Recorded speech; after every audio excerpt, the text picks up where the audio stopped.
Hey guys, Kyle the Death Knight of Anime here, bringing you my review for One Piece episode 818. And wow, this was actually a pretty entertaining episode. In this episode, and so one thing one thing I want to talk about first is and one thing I didn't talk about in last week's review was Pudding's third eye. And the reason why I didn't mention it is because to me, until something of significance to the plot happens that could potentially pertain to her third eye, I didn't feel the need to mention it. Now, on the other hand, that memory power is a completely different story altogether, because you really got to think about how dangerous something of a power like that is. Like, if she was able to snip away Reiju's memories and uh, uh, eliminate the entire memory of her encounter and conversation with Pudding, eliminate Reiju's entire encounter and conversation with Pudding, yeah, then think about what scary possibilities open up in terms of Pudding using that power on the Straw Hats. She could easily erase all memory they had of ever knowing each other, causing almost instant discord to the Straw Hats, giving Big Mom pretty much an easier, much like basically a one shot easier time of dealing and defeating the Straw Hats. Yeah, if I think the strongest thing about the Straw Hats is their teamwork, but is in a way their kind of teamwork. But if they, but if that teamwork is dissolved, say if they don't remember each other, then yeah, they're pretty much fucked in that sense. And that's kind of how I'm picturing the dangers of Pudding's powers being used on them. Actually, in many respects, her power actually is very similar to that seahorse in the Lost Memories filler arc, like the filler arc, even before, like the filler arc that happened before we were introduced to Aokiji. Like I'm talking, yeah, I don't know if anyone remembers that, but her power definitely reminds me of that particular kind of power that particular seahorse character had from that filler arc. So yeah, it is kind of interesting in that sense that maybe that filler was actually hinting at something in the future, at this now in the future. But yeah, uh, now the Brook versus Big Mom fight, and that was actually an interesting fight because that to start off with that whole scene of Brook trying to use his powers on Prometheus, Zeus, and Napoleon was actually an extended part of the episode and not actually in the manga. And to be honest, I really liked it because I remember one of the biggest questions and theories going around when this fight came out in the manga is why doesn't Brook try and use his powers on Big Mom? And this episode pretty much answered that question as to why he didn't. It answered it in a way that says, look, Brook's powers might be strong enough to just maybe slightly weaken them.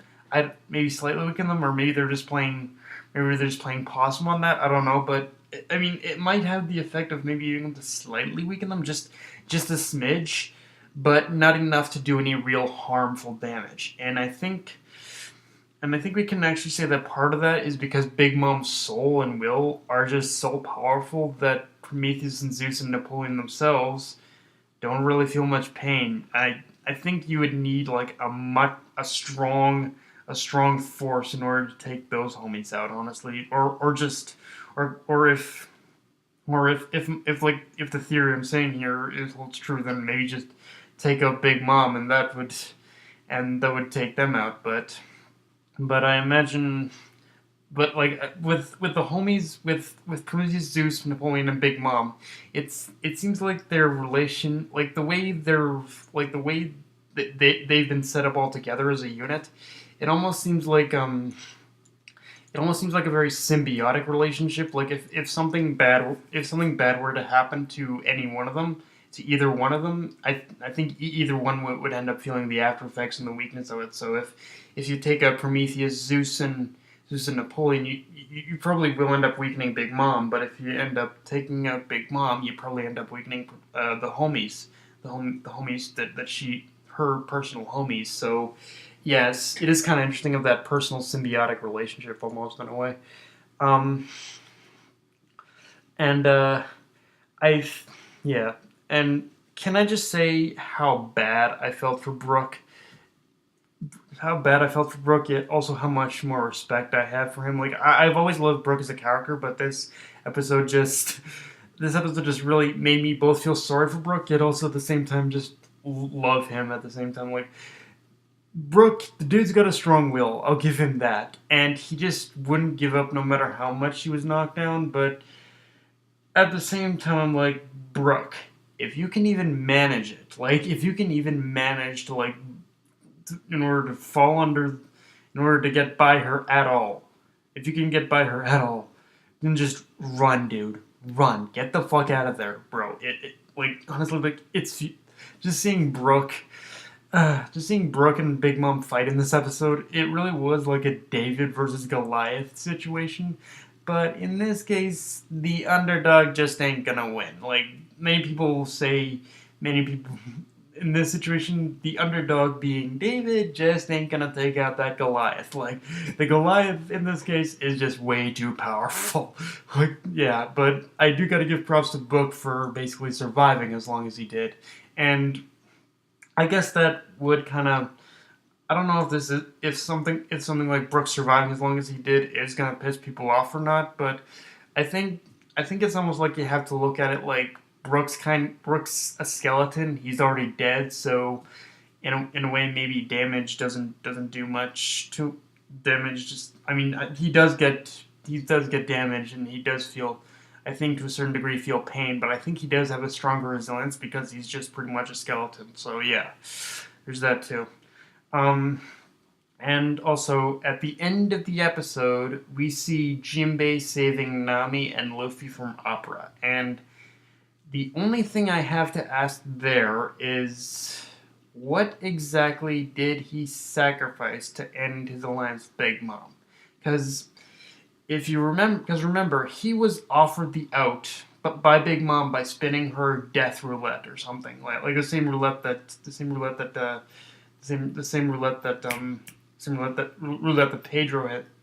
Pedro spun years back. And but from what we see in this episode, everything's in its proper place. Like, everything on his body is pretty much in its proper place. He has all his arms, he has all his legs, he has everything. So did he even sacrifice anything? And if he did, then what did he sacrifice? The way I see it, from just seeing him appear that way, there are two possibilities for me here. Either A, he gave up a large chunk of his life force, which means he might not survive much longer, or B, he didn't even spin the wheel at all. And if it's the latter, then Jimbe is pretty ballsy for doing this without even getting Big Mom's permission.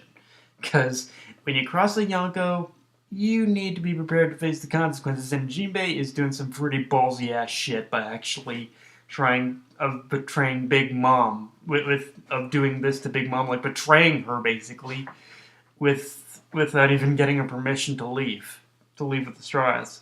Like, I mean, and you gotta know that when you, like, I'm sure to a certain degree Shanks is pretty forgiving, but when you need to learn that when you face a Yonko, you need to be prepared to also face the consequences of betraying that Yonko. Because, I mean, look what happened with Kaido after Doflamingo was beaten.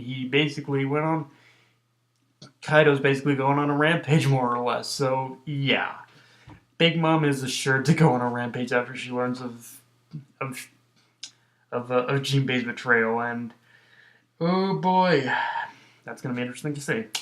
Also, just one final note. I don't know if this could be considered good or bad, but I mean, I guess bad because it will ruin the shock value of seeing it later. But for the anime onlys out there, it is worth noting that we see Napoleon transform into a sword in this episode. And the thing about that is, it actually happened a little earlier here in the anime compared to when it happened in the manga. I won't spoil the context though, because then I truly ruin the other what the fuck part of that particular scene later on. But yeah, let's just say it does have to do with Brook too. But yeah, just one little note there for me. And that's pretty much, but yeah guys, that's my review of this episode. just tell me what you guys thought about it. And yeah, if you enjoyed the video, like, comment, subscribe, follow me on Twitter and Facebook. Death Night of Anime, signing off. Later, guys.